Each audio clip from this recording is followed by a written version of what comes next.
Papaya प्रतिदिन सकाळे खाली पेटरे अमृतभंडा खाइले कौन हेब स्वास्थ्य देखा मिलिब अनेक परिवर्तन। आसंतु आज आम वीडियो रे देखिबा। अमृतभंडा केवल यार मीठा स्वाद पाई नुहे बरम यार आश्चर्यजनक लाभ पाई मध्य जनाशुना। यह अनेक विटामिन खनिज पदार्थ एवं फाइबर एक उत्कृष्ट उत्स। तेणु आपण खाद्य अमृतभंडा को सामिल करने आपण बहुत लाभदायक प्रमाणित हो पारे।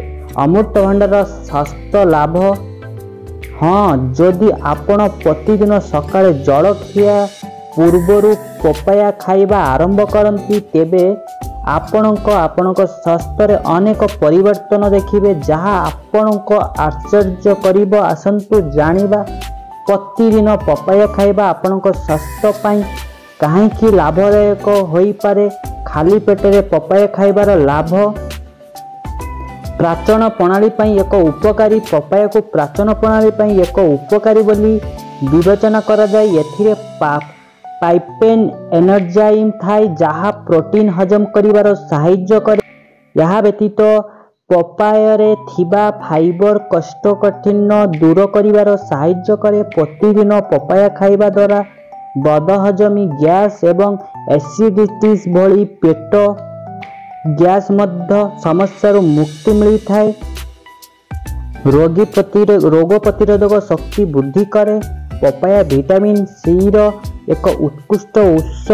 एक मध्यम आकार पपाया कमला अपेक्षा 3 गुण अधिक विटामिन सी थाए।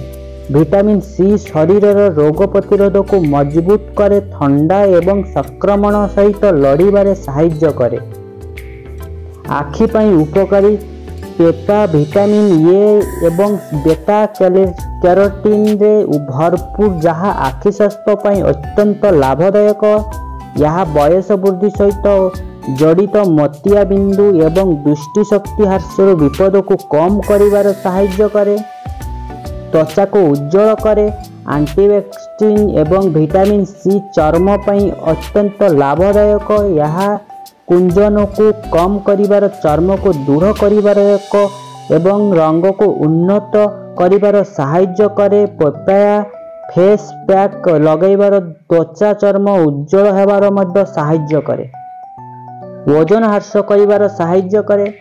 कम कैलोरी एवं उच्च फाइबर परिमाण हेतु अमृतभंडा वजन ह्रास करिवारे बहुत सहायक होई पारे। यह पेट को अधिक समय पई पूर्ण रखे एवं अस्वस्थकर खाद्य खाइबार रोकी थाए। हृदय स्वास्थ्य पाई लाभदायक। पेपायर थिबा फाइबर पोटासियम एवं विटामिन हृदय स्वास्थ्य बजाई रखिबार सहाय्य करे। यह कोलेस्ट्रॉल स्तर को नियंत्रण करिवार एवं रक्तचाप को कम करिवार सहाय्य करे एवं हृदरोगर आशंका ह्रास करे। प्रदाह ह्रास करे। अमृतभंडारे प्रदाह विरोधी गुण अच्छी जहाँ शरीर प्रदाह को कम करिबा सहाय्य करे। यह गंठी रोग एवं अन्यान्य प्रदाह रोग को पीड़ित रोगी लोकों पाई विशेष भाव में लाभदायक। कर्कट रोग प्रतिरोध अमृतभंडारे थिबा एंटीऑक्सीडेंट शरीर मुक्त राडिकल्स सहित लड़ी थाए एवं कर्कट रोगर आशंका कम करिवार सहाय्य करिपारे। मधुमेह रोगी पाई लाभदायक। जदिओ मीठा अमृतभंडा यार कम ग्लासियम को